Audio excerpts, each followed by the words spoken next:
Dear students, today's episode will be on the issues of topographies of culture, geography, meaning, and power. It is very important to try and trace the relationship that the term or the concept of geography or geographies has in relation to culture. And in cultural studies, what can be called actually geographies of culture would mean the ways in which certain meanings like related to culture are bound up with different concepts like space, place, and landscape.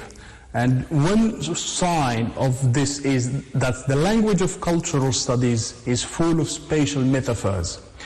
And we need to delve into the questions of fields, maps, and boundaries.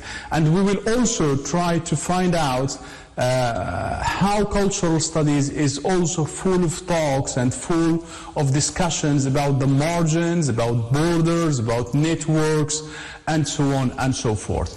Basically, there are three main concepts which are very important and pertinent while talking about the issue of culture in cultural studies. And these are space, place, and landscape. And we will later know how important are these concepts in the study of cultural studies.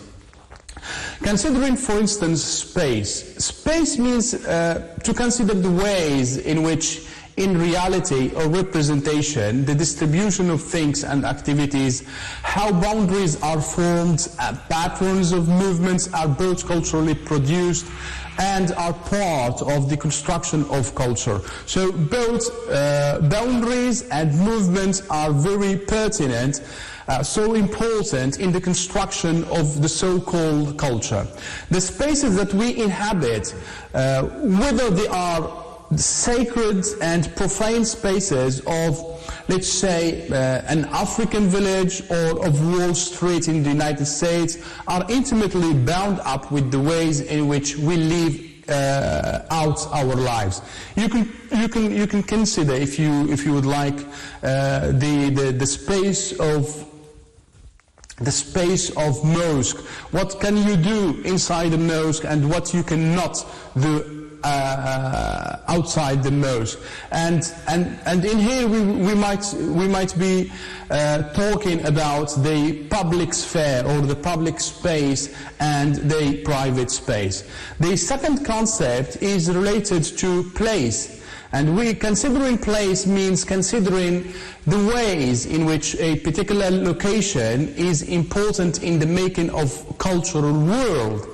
The understanding of the world is closely related to the ways in which we construct and contest the meanings of a particular and mostly named places. There are some examples here, especially the ways in which certain meanings of home are used to support specific understanding of how families should work, or how positive or negative understanding of, let's say, Casablanca, Agadir, Paris, New York, and so on and so forth. Each place has specific meanings to certain people. What Agadir or Casablanca or Rabat mean for me as an individual is totally different from how Casablanca, Rabat, and Agadir mean for other people. The third concept is landscape. And considering landscape means to consider how both an area and the look of that area are laden with meaning, full of meaning. Reality and representation are not easily separated here. We cannot distinguish between reality and representation when talking about the issue of landscape. What is at stake here is the ways in which areas and representations of them are part of our cultural bodies. in Los Angeles there is a skyline, can be read as an assertion of the power of big money, and that depictions of certain sorts of rural landscapes have been made to represent a particular notion of Englishness. And the same thing if we go back to Heidegger and how he represents the bridge that distinguishes between two places. For him, that bridge has nothing, has no meaning, except in the place it occupies. So these three concepts, space, place, and landscape, are entirely important because they are the most important aspects to start and talk of the notion of the cultural geography. But what is cultural geography? There have been different versions of sub-discipline called cultural geography, and many discussions about what it should be and how it should be studied. We need to know that while listening to this video, there are different objectives that you need to come up with by the end of this section.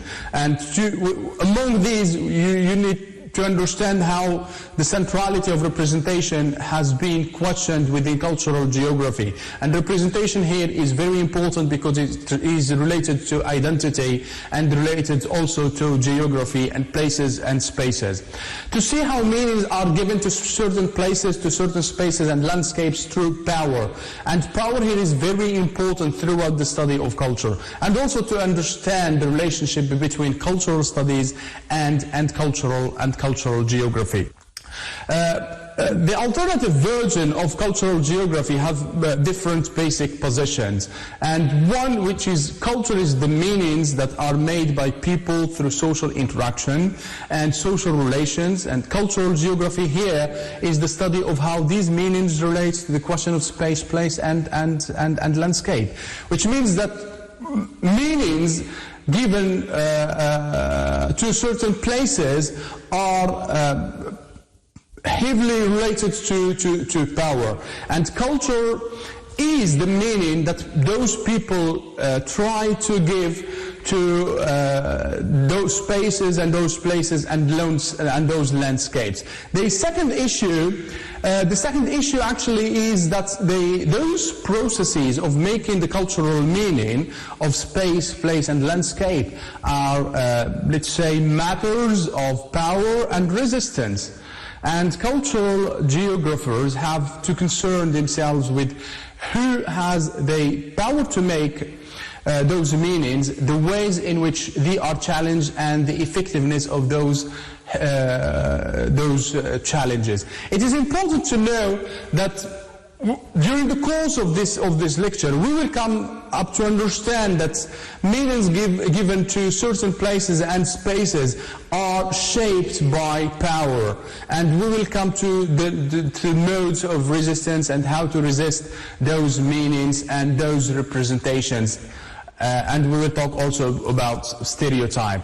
Those meanings actually are made through the processes of representation. Cultural geographers are represented in different media such as writing, painting, music, film, and also photography. So new directions in cultural geography argues that contemporary as well as historical are concerned with space as well as landscape, and urban as well as rural, concerned also with the relations of domination and resistance, and they were very assertive of the centrality of culture to human life. The next question will concentrate on place names, interaction, power, and also representation. So it's about place names now. And place names, of course, we will be talking about interaction, power, and representation. Culture is, as we said before, the meanings that are made by people through social interaction and social relations. And this suggests that the meaning of places is a matter of people also. And those people who give meanings to them, to those places, they name them in ways which are shaped by their interaction, of course, between each other. And this is very important. We can consider, for instance, Alan Pratt's research on everyday place names in the 19th century. Stockholm illustrates this very nicely. And the aim was to recover what he saw as the lost words of 19th century Stockholm. Words for places, for people, things, activities that are now no longer used. The same thing for probably, if we go back to the names were given to places and spaces in Morocco. If we go back to the colonial period and the post-colonial era, do we really find, are these the same places, the same names being given to those places, are they still maintained in the era of post-colonialism? Of course, many places have been renamed. They were named and renamed in order to give life to certain people, in order to make them vibrant, to make them still with us. And it's about history, and it is also about the identity of those places. Yet there is more to this than just social interaction. Another position of new cultural geography states that the processes of making the cultural meanings of space, place and landscape are matters of power and resistance, as Peter Jackson states. So culture is a domain. It is no longer or no less than the political or the economy in which social interactions of dominance and subordination are negotiated and resisted. Azaryahu also argued that thinking about Berlin, for instance, commemorative street names and their officially ordained meanings in particular are instrumental in substantiating the rules, socio-political order and its particular theory of the world in the city space. So the theory of the world in which the city space is maintained, the theory of the world that is evident in Stockholm is a nationalist one. It is nationalist in a way that is imbued with the middle class ideas and values of history, progress, high culture, and the power of science and technology. And there is an aim behind this, of course, and the aim was to impose this set of official class-based meanings and this theory of how the world works and the city space or the cityscape, and is in the process to obscure the names and meanings of the local, popular and root culture and of working class in Stockholm. So these examples actually demonstrate that the names themselves matter as much as who gets to impose them, who has the power to give names to certain places. And this is another position which outlines that meanings are made through processes of representation. Each place name represents a place in a particular way, related to how those people wanted or how those people want to see those places. According to what? According to their ideology. So again, the concept ideology and hegemony are very important and very pertinent in the study of cultural studies. And we need to go back to the previous episodes if we want to understand what ideology and what hegemony mean. A place name is the representation of or story of a certain place. What is significant here is the multiplicity of representations. There are many competing versions of place, and it is not simply the case everywhere that they are simply opposed to each other or that one inevitably wins out over the others. Ireland is a good example here, and we can take it as an illustration. There is certainly a history of colonial place naming by the British and of nationalist renaming. And after independence in the 1920s, for instance, there is also conflict over the naming of it. Another issue is related to landscape and representation. And for the human geographers, they argue that shared meanings are mostly based on certain representations of the world. And representations not only reflect reality, but they help to constitute reality, and people make sense of their worlds and are positioned within social worlds through representations. Some of these representations are imposed on people from the outside, but these are also contested by representations generated from within the culture. Much of this should now be familiar. It is familiar because meanings are made through representations, and the contestation of a meaning is pursued through competing representations. What is new and quite different to grasp is that it doesn't help us very much to simply pose representation to reality. And to ask which representations most closely reflect reality, it's a contesting also issue.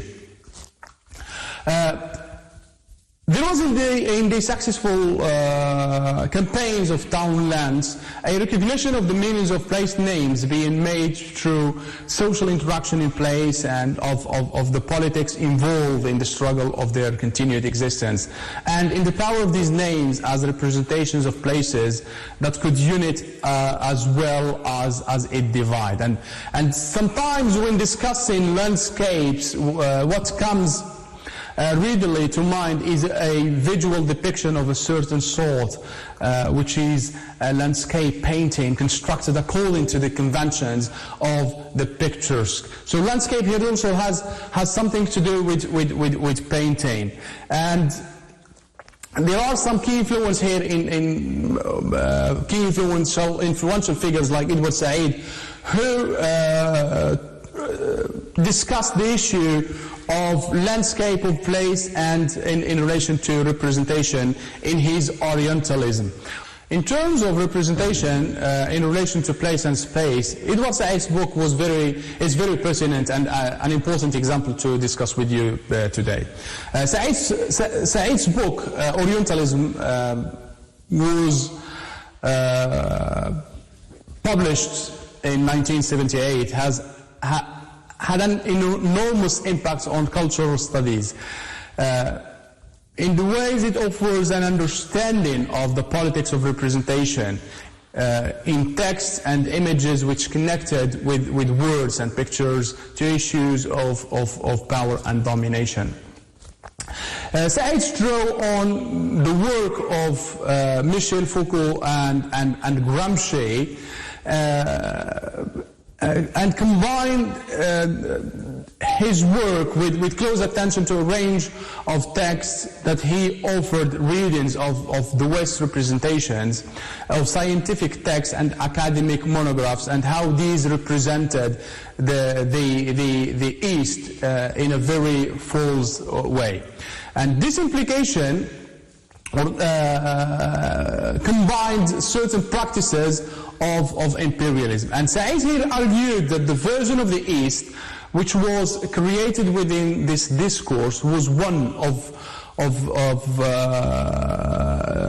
most unreliable representations in the modern world. It was built because, according to him, it was both a romanticized view of what the West lacked spiritually, especially in terms of exoticism, and an image that justified the West imperial domination of the East by portraying it as weak and degenerate.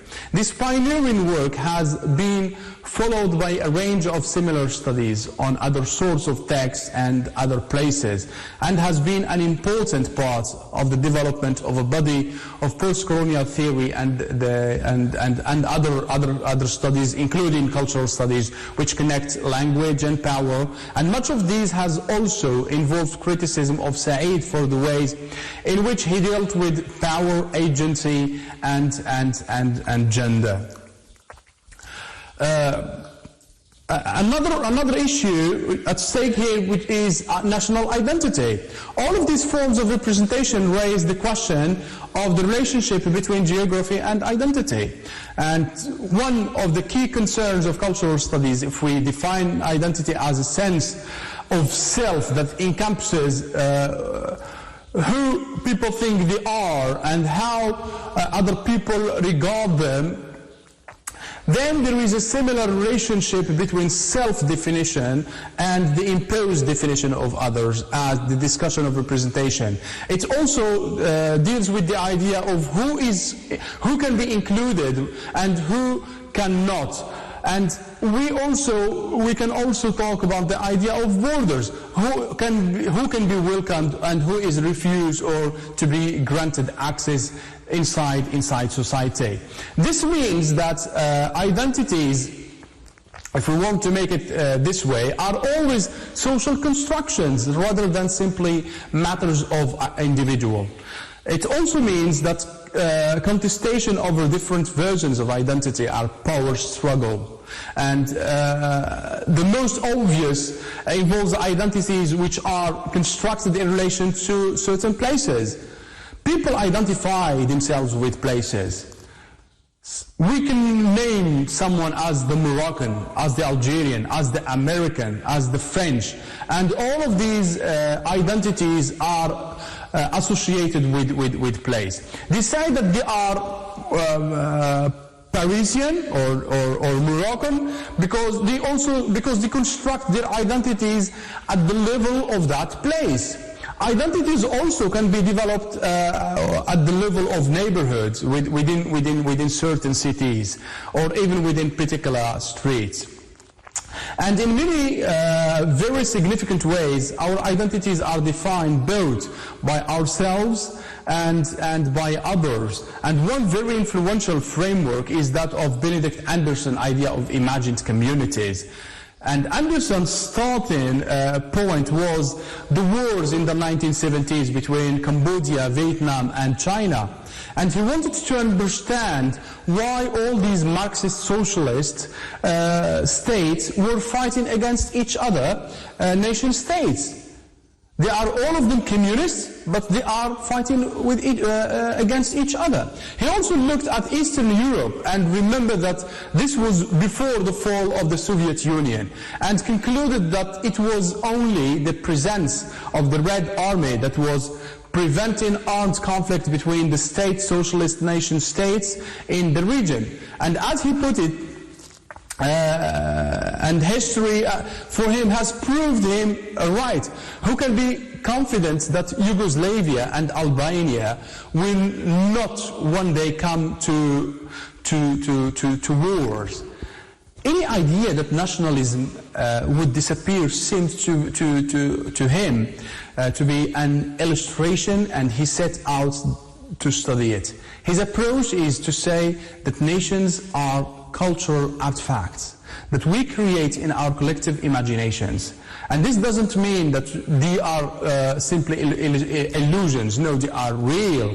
But instead, they have a huge power as deep attachments for which people are willing to fight and die, as very bloody wars have shown. And an example of this is what's happening today in the United States of America.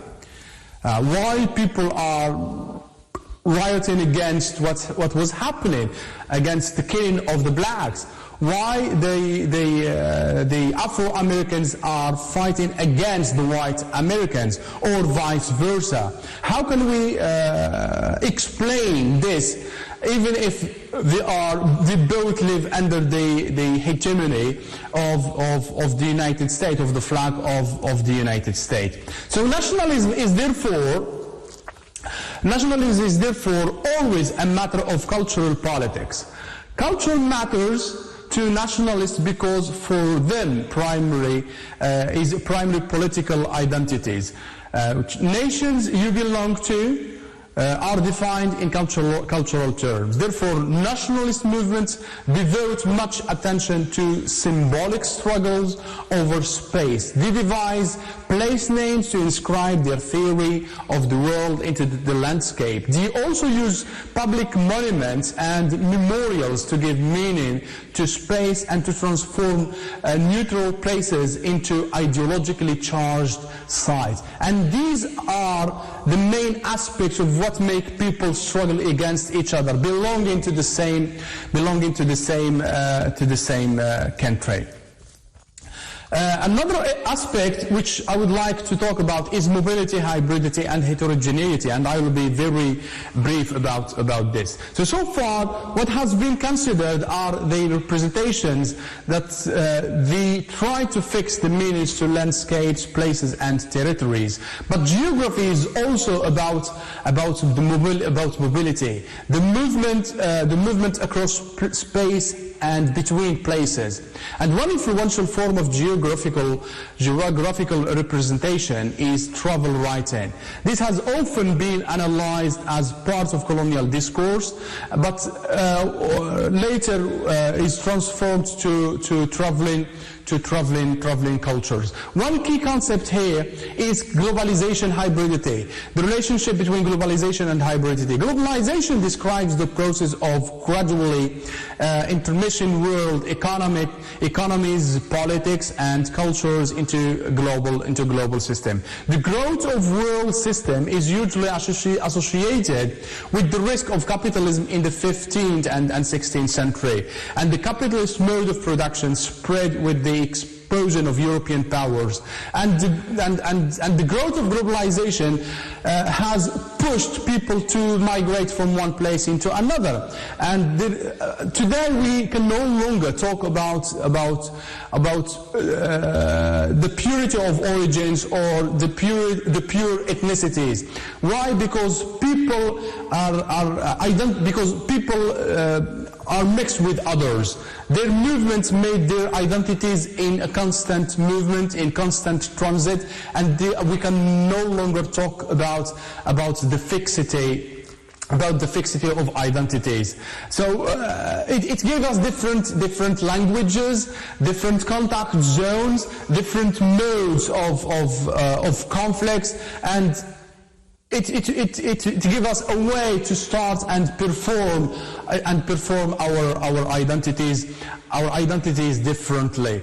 What hybridity and globalization have produced actually are new modes of living, new ways of thinking about identities, about inclusion, exclusion, inclusion, about borders, movements, and who can be in and who can be out, who can be excluded and who can be included. In many ways, actually, what has happened to cultural geography, as a matter of fact, mirrors broader development in cultural studies. The development of a nation of cultural politics in the 80s gave new impetus to a range of studies that focused on questions of representations and power. And as a last thing, I would like to say that